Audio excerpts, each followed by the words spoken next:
नमस्ते my dear student, I hope आप सभी का पेपर बहुत अच्छा गया रहेगा। चलो तो मैं ये वीडियो में आपको आज के अकाउंट के पेपर के सारे ऑब्जेक्टिव बता रहा हूँ। देखते हैं क्या क्या ऑब्जेक्टिव आया था आपको पेपर में। सबसे पहले आपको पूछा था what is an intangible asset. Intangible asset कौन सा है? Goodwill, stock, furniture. नहीं बाबा, स्टॉक तो करंट असेट है, फर्नीचर फिक्स असेट है, कैश करंट असेट है। तो आपका सही ऑप्शन है goodwill. Goodwill is an current asset, ठीक है, sorry intangible asset. Excess income over expenditure in not for profit concern is term as.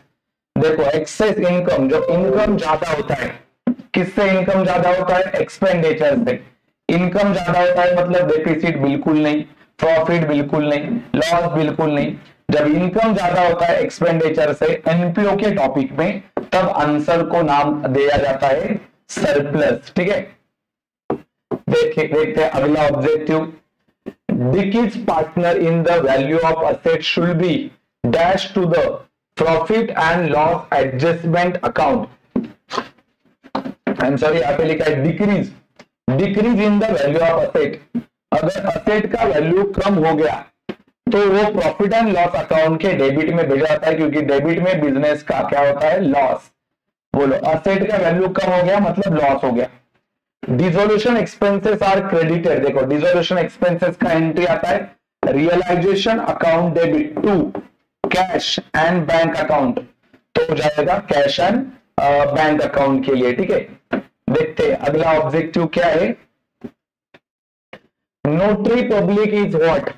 So notary public is a drawer, no endorsee, no payee, no notary. Notary is a government officer. देखो notary is a document, और document ये government का रहता है जिसके ऊपर government का stamp होता है, ठीक है।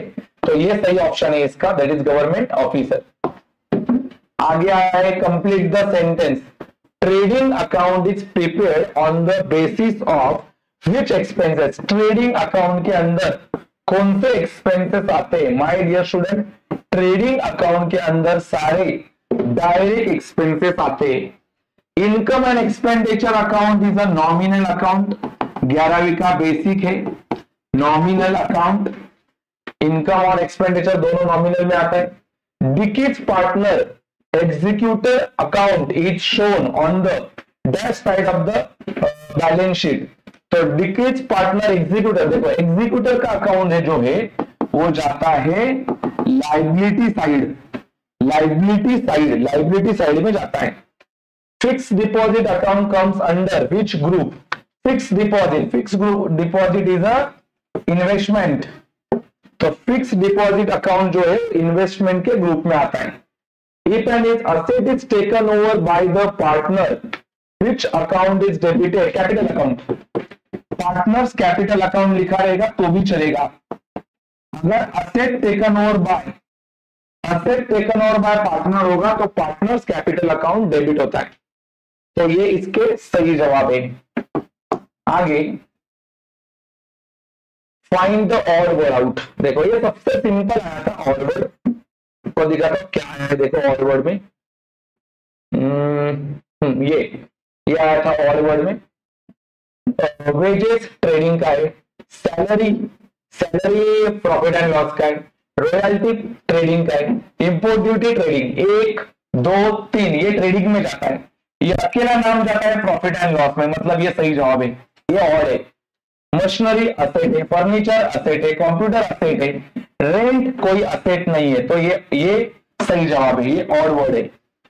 जनरल रिजर्व लाइबिलिटी है, क्रेडिटर्स लाइबिलिटी है, मशीनरी असेट है, कैपिटल लाइबिलिटी है, तो ये आपका सही जवाब है।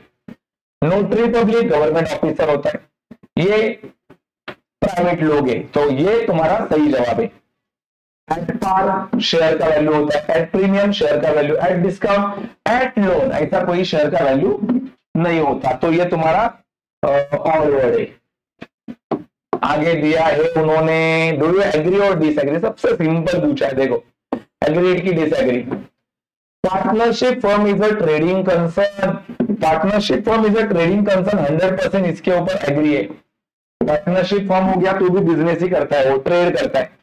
Not for profit concern, do not have profit motive, yes ये भी 100% राइट है, क्योंकि उनका मोटो प्रॉफिट नहीं होता, उनका मोटो सर्विस देना होता है। आगे आगे retirement, retiring partner is called the outgoing partner, 100% right. Outgoing partner ये होता है, आउट होता है वो बिजनेस से। Gain ratio is calculated at the time of admission, wrong. Gain ratio is calculated at the time of retirement, retirement होना चाहिए, तो ये डिसएग्री आएगा। Financial statement includes only balance sheet, नहीं बाबा, फाइनेंशियल स्टेटमेंट में बहुत सारी बाकी की भी चीजें आती है, मतलब ये डिसएग्री है। तो आप लोगों को सारा कंसेप्ट यहाँ पे मालूम पड़ा रहेगा, आप लोगों को सारे ऑब्जेक्टिव का आंसर मालूम पड़ा रहेगा। कमेंट करके बता देना आपको कितना मिला, और वीडियो आपको पसंद आया रहेगा तो वीडियो को लाइक करो, शेयर करो। आप ये चैनल पे नए रहेंगे तो सब्सक्राइब करो। आने वाले वीडियो में आपको बाकी सारे क्वेश्चंस के भी आंसर देखने को मिलेगा। Thank you so much.